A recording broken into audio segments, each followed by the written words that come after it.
આજે આપણે લેવાયેલી પરીક્ષા છે નવોદય 2025 અને પુસ્તિકા નંબર 2 એનું સોલ્યુશન કર્યું છે. એના સવાલ છે એ જોઈએ એક પછી એક. 100 પ્રશ્નો છે. આ અનુક્રમણિકા બધું વાંચી લીધું છે તમે. 3 વિભાગમાં છે. પહેલામાં 50 ગુણ છે, બીજાના 25 છે અને ત્રીજાના 25 છે. 100 ગુણ છે. માનસિક યોગ્યતા, અંકગણિત અને ભાષા. તો પહેલા પ્રશ્ન જોઈએ ભાગ 1માં. એક પછી એક પ્રશ્ન ફટાફટ જોઈએ. પ્રશ્ન નંબર 1માં તમે જુઓ કે 4માંથી કઈ વસ્તુ અલગ પડે છે. એટલે નંબર 4 છે એમની વચ્ચે 90 ડિગ્રીનો ખૂણો નથી. આ પહેલી 3 આકૃતિમાં 90 ડિગ્રી છે, કાટખૂણો છે. આમાં કાટખૂણો નથી, એટલે પહેલો જવાબ છે આપણો ડી. બીજાનું છે, તમે જોઈ શકો કે પહેલો, બીજો ને ત્રીજો એને કાચમાં રાખો તો મિરર ઇમેજ છે, જ્યારે એસ છે એ ડાયરેક્ટ સીધું છે, એટલે જવાબ આવશે ડી. નંબર 3માં જે આકૃતિ અંદર છે એને તમે જોઈ શકો કે 2 સરખા ભાગ પડે છે, પહેલામાં, બીજામાં અને ચોથામાં. જ્યારે 3 નંબરની આકૃતિમાં 2 સરખા ભાગ પડતા નથી, એટલે 3 નંબરની આકૃતિ અલગ છે, એટલે જવાબ છે સી. નંબર 4માં તમે જુઓ કે આ જે આગળનો આકાર છે, બરાબર, એ આગળનો આકાર બધામાં 4 ખૂણા છે, બરાબર. એટલે આ 4 ખૂણા અહીંયા બને છે. આમાં 3 ત્રિકોણ છે, એટલે 3 ખૂણા જ બને છે. એટલે આ 3થી આ પહેલી આકૃતિ છે એ અલગ છે. હવે ભાગ 2માં સરખી આકૃતિ જોવાની છે.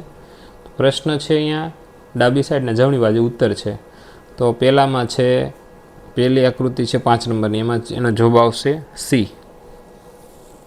એટલે સરખી આકૃતિ હોય તમારે ગોતવાની છે, એટલે ડાયરેક્ટ એમાં બીજું મગજ વાપરવા નથી, જે સરખું દેખાય એટલે સી છે. 6માં બી નંબરની આકૃતિ સરખી છે. 7 નંબરમાં તમે જોઈ શકો કે બી નંબર અને 8 નંબરમાં સી નંબર. સરખી આકૃતિ ગોતવાની છે. ભાગ 3ની અંદર આ જે આકૃતિ છે પ્રશ્ન આકૃતિ, એની અહીંયા જે ખાલી જગ્યા પૂરવાની છે. તો કઈ આકૃતિ 4માંથી અહીંયા મૂકીએ તો એમની ખાલી જગ્યા છે પૂરાય. તો બી આકૃતિ તમે જુઓ 3 લાઈન છે અને અહીંયા પણ 3 લાઈન છે, એટલે બી નંબરની આકૃતિ આવશે, આપણો જવાબ છે. અને ખૂણામાં કાળો કલર છે.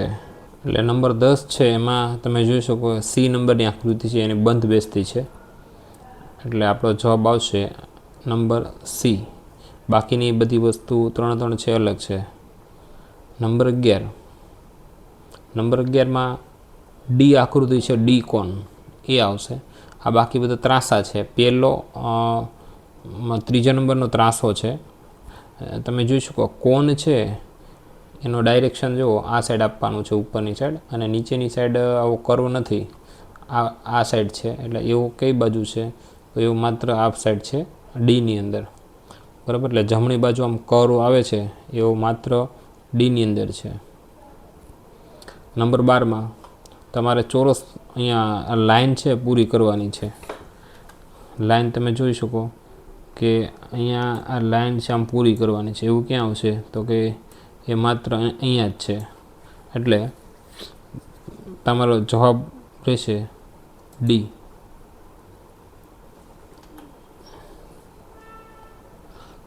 નંબર 4ની અંદર પહેલી આકૃતિ છે, એમાં તમારે શું કરવાનું, આગળનું સ્ટેપ કયું આવશે, ઉત્તર આકૃતિમાં જોવાનું છે આગળનું સ્ટેપ. એટલે પહેલાં એક ત્રિકોણ હોય, બીજામાં એક ત્રિકોણ, ખાલી નીચે શું વધે છે તો કે નીચે ખાલી એક લાઈન તમારે વધે છે. પહેલી આકૃતિ પહેલો ભાગ, પહેલા બોક્સ અને બીજા બોક્સમાં ત્રિકોણ સરખા રહેશે, ખાલી નીચે વધશે. તો અહીંયા જુઓ, અહીંયા 2 ત્રિકોણ આવો જો અને ખાલી નીચે આમ થવું જોઈએ. એવું ક્યાં થાય છે તો અહીંયા થાય છે બીની અંદર, બરાબર. તો જવાબ આપણો થશે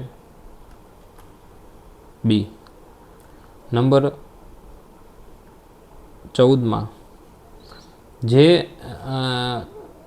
પહેલી આકૃતિ છે, પહેલા ભાગમાં જુઓ કે ઉપર કાળું ટપકું, નીચે ચોરસ છે. તો એની બીજી આકૃતિમાં એની બાજુની જે આકૃતિ હોય એમાં ઉપરની સાઈડ જવાનું છે. તો અહીંયા છે તો તમારે શું કરવાનું, અહીંયા વર્તુળ બનશે અને એની ઉપરની બાજુ બનવું જોઈએ. નીચે હોય તો ઉપર બને, પણ અહીંયા નીચે નથી, અહીંયા ક્યાં છે? ઉપર છે. તો એ ક્યાં બનશે? અહીંયા નીચે બનશે આકાર. અહીંયા ડાબી સાઈડ જમણી બાજુ છે નીચે, તો જમણી બાજુ ઉપર બનશે. અહીંયા ડાબી બાજુ ઉપર છે, તો ડાબી બાજુ ક્યાં બનશે આકૃતિમાં? નીચે. તો જ્યાં જ્યાં ડાબી બાજુ હોય એ તમારો જવાબ બને. તો અહીંયા સીધું ખબર જ છે, જો ડાબી બાજુ અહીંયા બધા આકાર બને છે, તો તમારો જવાબ થશે ડી. 1 2 3 એમ વધતા જાય ત્રિકોણ, તો હવે 4 આવે, તો 1 2 3 4 સીધો જવાબ છે સી. 16 નંબરમાં આ જે આકાર છે એ એક દિશામાં વધતો જાય છે, એક સ્ટેપ. પહેલાં ત્રિકોણ અહીંયા હતું, હવે અહીંયા આવશે બીજી આકૃતિમાં, પછી તો કે પછી અહીંયા, પછી અહીંયા, એમ અલગ અલગ એનો એક દિશામાં વધતું જશે. તો અહીંયાથી હવે અહીંયા આવ્યું, અહીંયાથી હવે અહીંયા આવ્યું, તો અહીંયાથી હવે ક્યાં આવશે? આ સાઈડ અહીંયા આવવું જોઈએ, અહીંયા ત્રિકોણ આવવું જોઈએ. તો એવું ત્રિકોણ ક્યાં બને છે? અહીંયા તમે જુઓ, એની પાછળ કયું છે? એની પાછળ આવું ત્રિકોણ છે, તો એવું માત્ર અહીંયા જ છે, ડીની અંદર. બરાબર, રોટેશન આપવાનું છે, ફેરવતું જવાનું છે, એટલે જવાબ આપણો થશે ડી. હવે એક આકૃતિનો આધાર બીજી આકૃતિ પર કઈ રીતે છે તમે જોઈ શકો કે રોટેશન કર્યું છે, ફેરવું છે. પહેલી આકૃતિને આમ ફેરવી દીધી છે, આમ ફેરવો, તમે જો આકૃતિને ફેરવતા જાઓ, તો આ ચોરસ હતું, લંબચોરસ એ નીચે આવી ગયું, આમ ફેરવવાનું છે. તો આ બે ટપકા છે ક્યાં આવશે? અહીંયા આવશે, આ સાઈડ આવશે, જમણી બાજુ. એવું ક્યાં થાય છે? માત્ર પહેલામાં જ થાય છે. તમારે શું કરવાનું છે? આમ ફેરવવાની છે આકૃતિને, એક જ સ્ટેપ. આ આકૃતિ કેમ ફેરવીને અહીંયા લાવ્યા છે, એમ આને ફેરવીને અહીંયા લાવવાનું છે. તો એવું માત્ર અહીંયા જ છે પહેલી આકૃતિમાં. 18 ત્રિકોણ આ દિશામાં છે, તો એનો જવાબ છે એ વિરુદ્ધ દિશામાં થવો જોઈએ. તો એવું અહીંયા જોવાનું. ત્રિકોણ અહીં નીચે છે, તો ત્રિકોણ ક્યાં જાય? ઉપર જાય. એવું કઈ જગ્યાએ છે? એક અહીંયા છે અને બીમાં છે. હવે બીમાં છે, પણ બીમાં લીટી નથી. તમે જુઓ, ડીમાં લીટી છે, એટલે બી અને ડીમાંથી એક આવે, તો આપણો જવાબ છે ડી.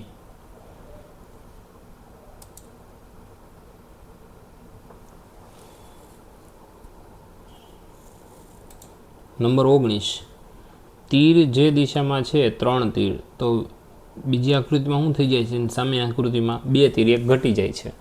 તો અહીંયા ઉપર છે 3 તીર છે, બરાબર. તો એની વિરુદ્ધ દિશાનું જે હોય, તો ત્યાં કેટલા? 2 તીર થઈ જવું જોઈએ આવા ગોળાકારમાં. તો 2 તીર થાય એવો આકૃતિ અહીંયા જ છે, સીની અંદર, બરાબર, એની વિરુદ્ધ દિશામાં. નંબર 20માં આ સરસ મજાનો છે કે પહેલી આકૃતિમાં જે અંદરનો આકાર હોય ને, એ અહીં જો બીજી આકૃતિમાં બહાર આવી જાય છે, અને બહાર હોય આ ચોરસ, તો એ ક્યાં આવી જાય છે? અંદર આવી જાય છે. તો તમારે અહીંયા આવું કરવાનું છે, અંદર છે ને એ બહાર આવી જવું જોઈએ, અને બહાર છે ગોળ, એ વચ્ચે આવી જવું જોઈએ. તો એવું ક્યાં થાય છે? પહેલી આકૃતિમાં થાય છે, બહાર ગોળ છે તો એ અંદર આવી જાય છે, અને અંદર ચોરસ છે એ બહાર આવી જાય છે. થાય છે એવું? તો એવું થાય છે એ આકૃતિમાં. જવાબ છે આપણો એ.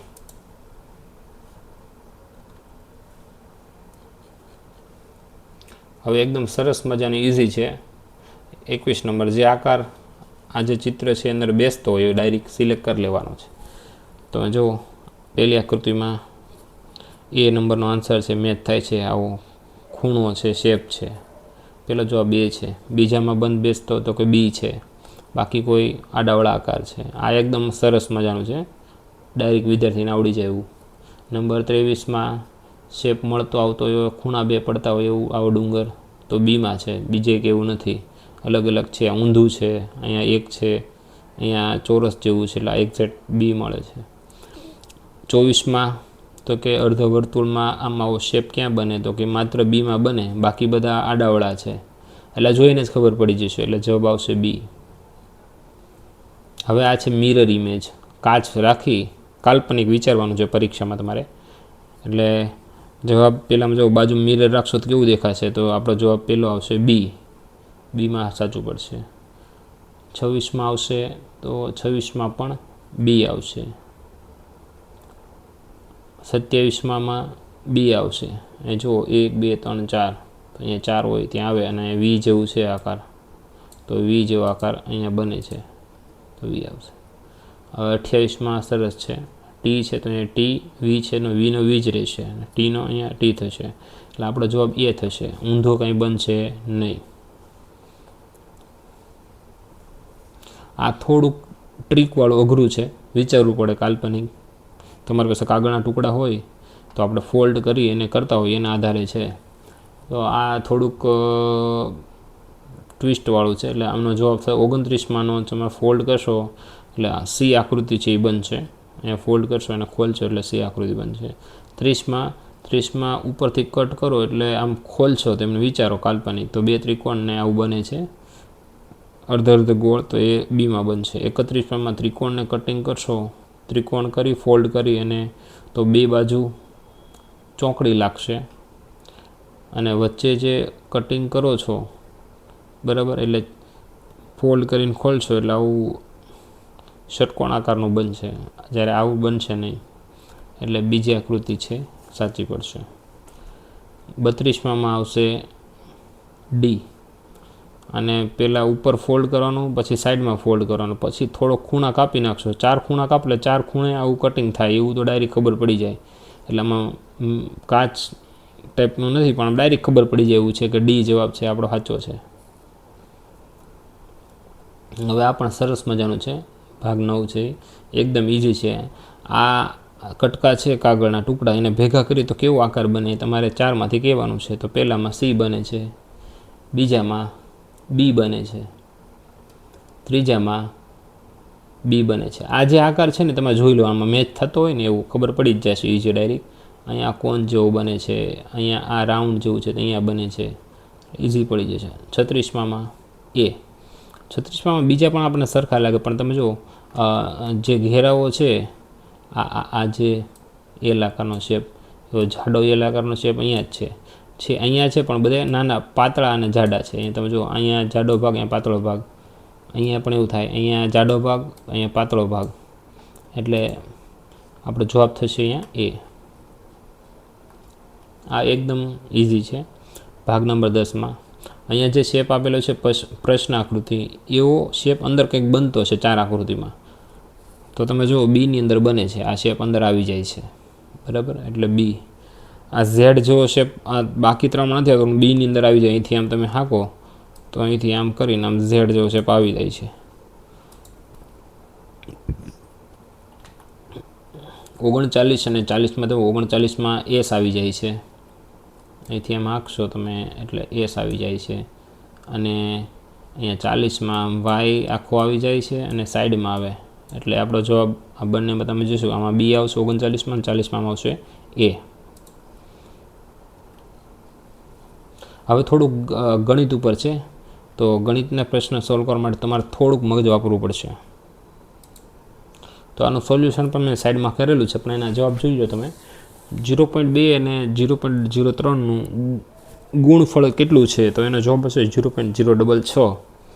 1 થી 11ની વચ્ચે કેટલી અવિભાજ્ય સંખ્યા આવશે, તો કે 4 બરાબર. 1 અને 11 એકની વચ્ચે કીધું છે, 1 અને 11ને વચ્ચે એની વચ્ચે આવતી હોય એટલે 1 અને 11 લેવાની નથી એટલે 4 આવશે. 20 અને 30ની વચ્ચેનું સૌરભ સમાન ગુણફળ કેટલું, આનું ગણતરી એક જોઈ લઈએ, તમને ખાલી કહી દઉં છું. 0.2 અને 0.03નું ગુણફળ એટલે 3 ને 2નો ગુણાકાર કરવાનો, 3 દુ 6, 6 તો આવતું હોય. પછી એમના દશાંશ છે એનો અંક જોઈ લેવાના, પહેલામાં 1 છે, આમાં 2 છે, પછી 3 પાડી દો, 1 2 ને 3 એટલે 0.06. 1 અને 11 વચ્ચેનો અવિભાજ્ય સંખ્યા, તો એની વચ્ચેની કીધી છે તો તમે બાકીની છે છેડાની લેવાની નથી. તો 2 3 5 7 ને 11, પણ અમારે 1 અને 11 વચ્ચે કીધી એટલે 11ને આપણે લેવાની નથી, એટલે તમે બાકી કેટલી આવશે તો કે 4 બરાબર. 2 3 5 અને 7, એટલે તમારે આ ખાસ અહીંયા ટ્રીકવાળો પ્રશ્ન છે.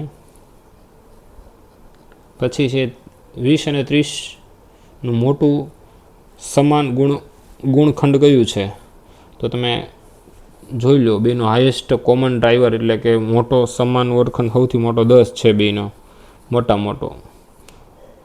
તો 20 અને 30 વચ્ચે મોટામાં મોટો ગુણક આવતો હોય બેમાં સરખો આવતો હોય એવો, તો આમાં 10 આવે છે, આમાંય 10 છે, આમાં 15 નથી, આમાં 15 છે, પછી 30, એટલે બેમાં કોમન મોટામાં મોટો એનો અવયવ પડતો એ કયો છે તો કે 10 છે, એટલે આપણો જવાબ આવશે 10. અવયવ પાડીને જોઈ લેવાનો. પછી નિમ્ન અંકોની સરળ કરવાની, એટલે આ તો ગુણાકાર તમારે ખાલી સરવાળો કરવાનો છે, સરવાળો બાદ બાકી. એટલે તમે જોઈ શકો કે આ 3નો સરવાળો કરી અને બાદ કરવાનો છે, એટલે જવાબ આવશે બી આવશે 674.4938. કઈ રીતે છે એક નજર મારી લો. પહેલાં 3નો સરવાળો કરો તમે દશાંશ પદ્ધતિથી, સરવાળો આવી જાય, પછી એમાંથી આ છેલ્લો અંક છે 0.6082 બાદ બાકી કરશો એટલે આવશે આપણો 674.4938. આની સિમ્પલ ગણતરી છે. આ ટ્રીકવાળો છે કે 999 અને 999 ને 9999નું ગુણફળ કેટલું આવે છે, આમાં ભૂલ કરી જાય છે વિદ્યાર્થી. તો આની ઘણી બધી રીત છે, ભાગાકારની તમે એ કરી શકો છો, અથવા એક ઓછો કરીને કરી શકો. એટલે એનો જવાબ આવશે છેલ્લે તમે એનો ગુણાકાર લેશો એટલે જવાબ સી આવશે. આ એની ગણતરી છે. બીજી રીતે પણ તમે ગણતરી ભાગાકાર કરીને કરી શકો છો કે 999 છે એ નજીક કોની છે તો કે એ 1000ની નજીક છે, બરાબર. એ રીતે ગુણાકાર કરીને કરી શકો છો, પછી બાદ બાકી કરશો. 64ના બધા ગુણખંડોનું યોગફળ કેટલું છે, તો 64ના બધા ગુણ એટલે સરવાળો કરવાનો છે. 1 2 4 8 16 2 32 એમ આ બધાનો સરવાળો કરશો એટલે કેટલો આવશે 127. એટલે જવાબ આપણો આવશે 127. 1 2 4 8 16 32. આનું સાદુરૂપ આપવાનું છે, તો એકદમ ઇઝી છે. ભાગુ સબાના નિયમ પ્રમાણે કરશો એટલે 7/2 આવશે. એનો ઉકેલ તમે જોઈ લો એટલે આઈડિયા આવી જાય. ભાગાકાર છે એટલે છેદ તમે ઉપર નીચે કરી ઉડાડી દો એટલે આનો જવાબ પહેલાંનો 1 આવશે. 1 ગુણ્યા 2 કરશો એટલે 2 આવશે. પછી 2 2 2 4 4 ને 3 બરાબર કરી સરવાળો સાદુરૂપ આપી છેદ સરખા છે એટલે અંશનો સરવાળો 3 ને 2 3 7 4 ને 3 7 નીચે 2 7/2. હવે આ થોડુંક ફેરવવાનું ટ્રીકવાળું હતું વિદ્યાર્થીઓ માટે. 100 સેન્ટીમીટરને મીટર વર્ગમાં ફેરવવાનું હતું. એની ગણતરીનો જવાબ છે 0.01 મીટર ક્યુબ. કઈ રીતે તમે જો 1 મીટર બરાબર 100 સેન્ટીમીટર અને 1 મીટર ને તમે 100/100 1 મીટર સ્ક્વેર છે, મીટરનો વર્ગ છે એટલે 100 ગુણ્યા 100 એટલે કે 10,000 સેન્ટીમીટરનો વર્ગ. હવે એને તમારે શેમાં ફેરવાનું છે મીટરમાં, એટલે 1 મીટર બરાબર તો કેટલા થાય છે તમારે 1000. એટલે તમારે સિમ્પલ એને ભાગાકાર કરશો 2 ઉડાડશો એટલે 0.01 આવશે. એટલે તમને કીધું છે કે તમારે અહીંયા 100નું કરવાનું છે, એટલે 1 સેન્ટીમીટરના વર્ગ બરાબર કેટલા મીટર થાય, તો અહીંયા જેટલા આપેલા એને ભાગાકારમાં 1000 કરી દો એટલે આપણો 100ને તમારે મીટરના વર્ગમાં ફેરવવાનું છે એટલે 100/10,000. 2 મીંડા ઉડી જાય એટલે વધે 1/100 એટલે 0.01 એ આપણો સાચો જવાબ છે. ગુણાકાર આ તો એકદમ ઇઝી છે. દશાંશના 3 સ્થાનને 1 ગુણ્યા 1 એટલે ડાયરેક્ટ ગુણાકાર થશે. 999/1000 એકદમ ઇઝી જવાબ.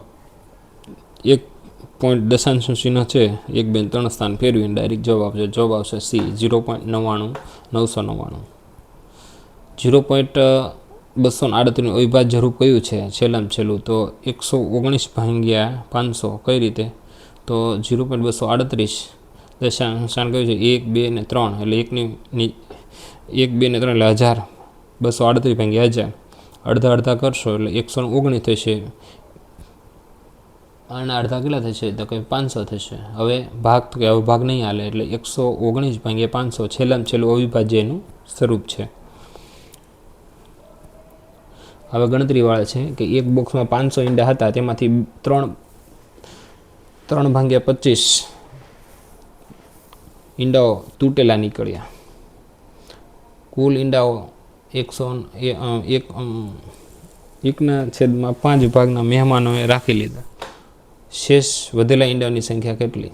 તો પેલા 500 ઈંડા છે એમાંથી કેટલા ભાગેલા નીકળ્યા? 3/25. તો તૂટેલા ઈંડા પહેલાં તમે સાઈડમાંથી પ્રોસેસ કરી નાખો કે 3/25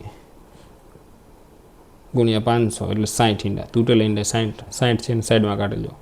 મહેમાનો રાખેલા ઈંડા 1/5 એટલે 100 ઈંડા મહેમાનો રાખ્યા, એટલે આ કેટલા થયા? 100 અને 60, 160 થયા. 500માંથી 160 કાઢી લો એટલે 340 ઈંડા વિધા. 60 ફૂટેલા નીકળ્યા, 100 મહેમાનો રાખ્યા. પ્રશ્ન ફરીવાર વાંચી લ્યો. 3/25 એટલે તૂટેલા નીકળ્યા, એટલે સાદુરૂપ આપવાનું છે સાદી ભાષામાં, એટલે 340 ઈંડા. એક પંચભુજ જેનો ઘેરાવો પરિધ 80 સેમી છે, તેની 4 ભુજાઓની લંબાઈનો યોગ 63 સેમી છે, તો તેની 5 ભુજાની લંબાઈ કેટલી છે? અને જવાબ આવશે 17. કઈ રીતે તમે જુઓ તો એકદમ ઇઝી છે. 5 ભુજા છે, એક પંચભુજની પરિમિતિ એટલે 4 એનો સરવાળો કરો એટલે એ કેટલો થાય છે? તો કે એ થાય છે 80. 4 ભુજાઓની લંબાઈ કુલ કેટલી છે? 63. 5માંથી 4ની તમને ખબર, એ બાદ કરી નાખો એટલે 17, એટલે ખબર પડી જાય ડાયરેક્ટ સીધું 17 છે. બરાબર. પંચકોણ હોય એમાંથી તમે ડાયરેક્ટ એમને 1 2 3 4 આ 4 છે એ બાદ કરી દો તો વધે કોણ? તો કે વધે આ 5મું. આ 4નું તમને ખબર છે કેટલું છે? 63 છે. 1 2 3 ને 4, તો વધેલો ભાગ આ છે એની 17 જે લંબાઈ છે એ આપણે કીધું છે, તો એ આપણો જવાબ છે 17. એક રેલગાડી દિલ્હીથી જયપુર માટે 10:45 પર રવાના થાય છે. જયપુર સાંજે 3:30 પર પહોંચે. યાત્રાનો સમયગાળો કેટલી કલાક થઈ છે? ડાયરેક્ટ ગણતા આવડે તો વેઢાના ટેરવે તમે ગણી શકો છો. 10:45 અને 3:30 એટલે 15 કલાક ને 30 મિનિટ. 24 કલાકના સમય પ્રમાણે તમે ગણો ને તો આ રીતની ગણતરી થશે. એટલે 4 કલાક ને 45 મિનિટ થાય સાદી ભાષામાં ગણીએ તો. એક ફળની વિક્રેતાએ 1500માં સફરજન વેચાતા લીધા છે, એટલે ફ્રૂટવાળા વેચાતા લીધા 1500માં. તેણે પોતાની દુકાન પર લાવવા માટે 100નો ખર્ચ કર્યો, લારી ભાડું. તેણે સફરજન કુલ 2236માં વેચ્યા, તો તેણે કુલ કેટલો નફો કર્યો છે? કે ભાઈ 1500ના એ ને 100 રૂપિયા મજૂરી ચડી એટલે 1600 થયા. વેચાણ કિંમત કેટલી થઈ? કે ભાઈ 2236, એમાંથી ઓલી મૂળગી કિંમત છે 1500 બાદ કરી નાખવાના 1600, એટલે 636 વધે એટલે 636. આપેલા પદાવલીમાં લુપ્ત સંખ્યા શોધવાની છે, તો એ તમારે ખાસ જોવાનું છે કે આની પછી આની પછી એટલે બાદ બાકી પછી આનો અહીંયા કેટલા વડે ગુણાકાર કરીએ, અહીંયા કઈ સંખ્યા મૂકીએ, તો આ પહેલાં આનું સાદુરૂપ આપી દેવાનું છે. 58 3 94 -86 એનો જે જવાબ આવે એ તમારે એ આને યાર ગુણાકાર કરવાથી કઈ સંખ્યા મૂકવાથી આ જવાબ આવે એ તમારે ક્રોસ કરવાનું છે. ડાબી બાજુમાં તમે જુઓ 2 વાર 86 બાદ કરશો એટલે 58222 મળશે. હવે તમારે શું કરવાનું છે કે એને ભાગ્યા 86. હવે એ જવાબ મળી ગયો તમને અહીંથી 58222 એ આ સાઈડમાં, આ બાજુને છે ડાબી સાઈડમાં. હવે 86ને કેટલા વડે ગુણીએ તો 58222 મળે, તો એને ડાયરેક્ટ ભાગાકાર કરી નાખો તમે 86ને, એટલે તમારો ડાયરેક્ટ એ જવાબ આવે 667. સાદુરૂપ આપો તોય ચાલશે, બરાબર. એટલે 667 તમારો જવાબ છે. એક દુકાનદારે 200ની દિવાલ ઘડિયાળ ખરીદી અને 40ના લાભથી સાથે વેચી દીધી, તેને ઘડિયાળનું વેચાણનું મૂલ્ય કેટલું છે? તો આ તો સાદી ગણતરી છે. 200ની લીધી ને 40 નફો ચડાવ્યો એટલે 240 સાદી ગણતરી છે. એક લંબચોરસના બધા જ અંતઃકોણોનું યોગફળ કેટલું થાય, એટલે બધાનો સરવાળો કેટલો થાય, તો કે 90 ડિગ્રી હોય છે. તો આવી રીતના હોય છે. તો એમાં તમે આ 90 ડિગ્રી, આ 90, આ 90, આ 90, બરાબર. એટલે 3નો સરવાળો 9 ચોક 36, એટલે 360 આપણો જવાબ છે.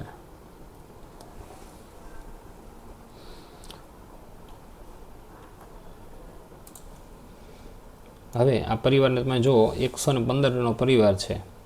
તો 115ના પરિવાર અંકિત કરવામાં આવ્યું છે. પ્રત્યેક પરિવારના કેટલા બાળકો છે, એટલે તમે આનો સરવાળો કરશો તમે, તો કે અહીંયા બાળકો છે અને અહીંયા પરિવારની સંખ્યા છે. તો એક બાળક હોય એવા 20 જણા, 20 પરિવાર, 2 હોય એવા 30, 3 હોય એવા 35 અને 4 હોય એવા 5. આ બધાનો સરવાળો કરો તમે, તો 5, 20, 30 અને 35, એટલે ટોટલ તમને કેટલા, તો કે 115 કરવાના છે. તો 115માંથી આ 3નો સરવાળો, 4નો સરવાળો કરશો એટલે માઇનસ વધે કેટલા, તો કે 40. તો 40 જણા એવા પરિવાર એવા છે કે એમને કોઈ સંતાન નથી, બરાબર. એટલે જવાબ થશે આપણો 40. 115 છે એમાંથી આ 4 એ 4 છે, 1, 2, 3 અને 4ની સંખ્યા છે, બાદ કરશો એટલે તમને 40 મળી જશે. કેટલા સરવાળો કયો કરવાનો છે તમે જુઓ, તો કે 20 ગ્રાફમાં જે ઊભી લાઈન છે, 20, 30, 35 અને 5, આ 4 4નો સરવાળો કરશો, એને 115માંથી બાદ કરો એટલે 40 પરિવાર તમારો જવાબ મળી જશે. એક પૂર્ણ કોણ બરાબર કેટલા થાય, તો કે 4 લંબ કોણ થાય. કેટલા ખૂણા હોય, તો કુલ ખૂણા 4 હોય. ચોરસ અથવા આયતમાં લંબકોણની સંખ્યા કેટલી હોય, તો 4 હોય છે. એટલે જવાબ થશે 4. હવે આ ભાષા કસોટી છે વિભાગ 2. તમે જુઓ, આખો પેરેગ્રાફ વાંચવાનો છે અને પેરેગ્રાફની એક એક લાઈન નિરાતે વાંચવાની, પછી જવાબ દેવાનો છે. તો ઘણા વિદ્યાર્થીઓ ઉતાવળ કરી છે, પણ ઉતાવળ કરવાની, આખો પેરેગ્રાફ તમે વાંચશો એટલે તમને ખબર પડશે કે કાય પાંડાનો આખો પેરેગ્રાફ છે. હવે એના જવાબ ડાયરેક્ટ જોઈ લઈએ. તો પેરેગ્રાફ વાંચશો ને તો તમને આઈડિયા આવશે. કોઈપણ પ્રાણી ગૃહમાં વિશાળ કાય પાંડાની સંભાળ મુશ્કેલી કેમ છે, કારણ કે તેઓને ભોજન પ્રાપ્ત કરવું મુશ્કેલ હોય છે. એટલે મેન પ્રશ્ન એ છે, પાણી સંગ્રહાલયમાં એને સાચવી એકાતા નથી અને ભોજનની વધારે જરૂર પડે. વિશાળ પાંડાનું મુખ્ય ભોજન શું છે, તો એમનું મુખ્ય ભોજન છે વાંસ હોય એની કૂપળો. તમે પેરેગ્રાફમાં તમે જુઓ કે વાંસ હોય એની કૂપળ હોય એ ખાતા હોય છે. આ સુંદર પશુ લુપ્ત કેમ થઈ જાય છે, વધારે પડતો એમને શિકાર થાય છે. તમે અહીંયા જોઈ શકો પેરેગ્રાફમાં કે વધારે પડતા શિકારને કારણે આ પ્રાણીઓ શું થાય છે, લુપ્ત થતા જાય છે. વધારે પડતા શિકાર અને પ્રાકૃતિક નિવાસનું સ્થાન નષ્ટ થતું જાય છે. નિમ્ન લખેલ શબ્દમાં કયો શબ્દ વિશાળનું વિપરીત, એટલે વિશાળ એટલે મોટું, એટલે એકદમ મોટું એનાથી ઊંધું કરવાનું છે. નાનું એટલે લઘુ એટલે નાનું થાય. વિશાળ એટલે મોટું, વિસ્તૃત, લાંબુ થાય. આ 3 હરખા જેવો છે. આ લઘુ છે, એનાથી અલગ છે. પ્રાણીગૃહ તે સ્થાન છે જ્યાં, એટલે પ્રાણી સંગ્રહાલય એવું છે પશુ પક્ષીઓને વાડા અથવા પાંજરામાં રાખવામાં આવે છે. પ્રાણીગૃહ એટલે શું, તો કે અહીંયા એમને એક પ્રકારનો વાડો રાખેલો હોય એને ત્યાં રાખવામાં આવતા હોય છે. પેરેગ્રાફમાંથી આ તમને મળી જશે. એટલે પહેલા પેરેગ્રાફના જવાબ છે. બીજો પેરેગ્રાફ છે પ્રાણી સંગ્રહાલયનો છે. એમાં તમે જોઈ શકો, પ્રાણી સંગ્રહાલય છે અને સાથે નૃત્ય કલાને લગતું છે. તો નૃત્ય કરતી બાળકીને જાડા કાચની પાછળ બંધ કરવામાં આવી રહી છે, કારણ કે આ દુર્લભ કલા કૌશલ્ય છે. પહેલો જવાબ છે દુર્લભ કલા કૌશલ્ય. બીજું છે પેન્ડેડનો ભાગ ખાલી જગ્યા છે હારનો. એટલે અહીંયા તમે જુઓ બંગડીના હારમાં ચીપ છે, દાબ પાતળું છે, એ પેન્ડેડવાળો હાર અહીં લખેલી છે. એટલે 3 પેન્ડેડવાળો હાર. પેન્ડેડ શું છે, હારનો માળ છે. કથન એટલે પહેલું અને બીજું વાક્ય વાંચો અને આપેલ વિગતોમાંથી કયો સાચું છે. જો તેની બંગડીઓ છીપ અથવા પતલી ધાતુની બની છે, સાચું છે. તેણે હાથીદાંતથી બનેલી હાર પહેર્યું છે. હાથીદાંતથી બનેલો હાર નથી પહેર્યો, એને હાર શેનો છે, બંગડીઓની હારમાળ છે, બરાબર. એટલે એનો હાર એનો પેન્ડેડવાળો હાર છે, હાથીદાંતનો હાર નથી. એટલે બીજું વાક્ય છે ને ખોટું છે. એટલે આપણો જવાબ થશે પહેલું સત્ય છે ને બીજું ખોટું છે. કયો શબ્દ નિર્ભયનો પર્યાય નથી, તો તો ધીર, બહાદુર, સાહસી એ બધા સરખા શબ્દો છે. જ્યારે ડરપોક છે એનાથી ઊંધું છે, એનો પર્યાય નથી.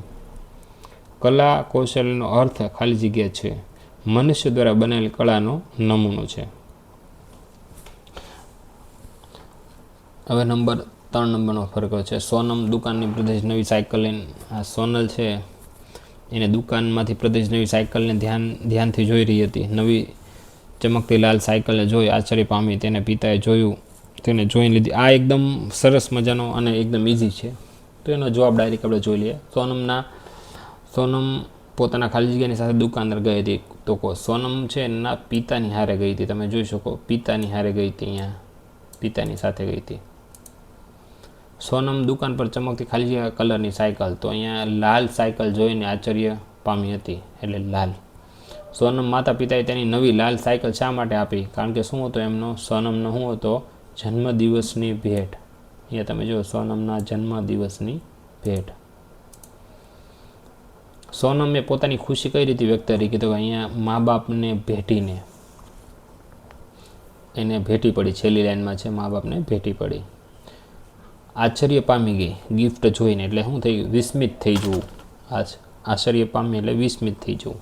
એટલે એના 3ના જવાબ હતા. હવે અનુચ્છેદ 4 છે, ચોથો પેરેગ્રાફ છે ફૂલનો. ફૂલ આપણા માટે અનેક રૂપો ઉપયોગી છે. ફૂલ અને રંગો અનેક વિભિન્ન આકૃતિમાં હોય છે, તે સૌંદર્યનું પ્રતીક છે. ફૂલ એક ઉપયોગ ધાર્મિક પૂજામાં કરવામાં આવે છે. સ્નેહ પ્રશંસાના પ્રદર્શન કરવામાં ફૂલો ગુમસ્તા આવવામાં, બધું એ ફૂલનો પેરેગ્રાફ છે, તમે વાંચો એટલે આઈડિયા આવશે. ફૂલ આપણા માટે ખાલી જગ્યા અનેક રૂપમાં ખાલી જગ્યા છે, તો પહેલામાં જ છે ઉપયોગી છે, તો પેલો ઉપયોગ થાય છે.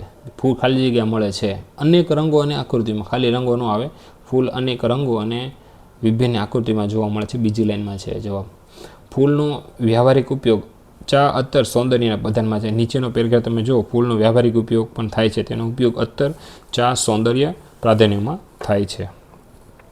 ખાલી જગ્યા ફૂલોનો ઉપયોગ દવા માટે થાય છે. બધા નહીં, રંગીન નહીં, નાના નહીં, અમુક એ અહીંયા છે. તમે જોઈ શકો કે અમુક ફૂલો હોય, અહીંયા છે છેલ્લેથી બીજી લાઈનમાં, અમુક ફૂલોનો ઉપયોગ દવામાં થાય છે. અને છેલ્લું છે પર્યાય પ્રભાવ શબ્દનો અર્થ, એનો પ્રભાવ સારો પડે છે, એટલે એની અસર સારી પડે છે એમ કહેવાય. તો પ્રભાવનું શું થાય છે સમાનાર્થી?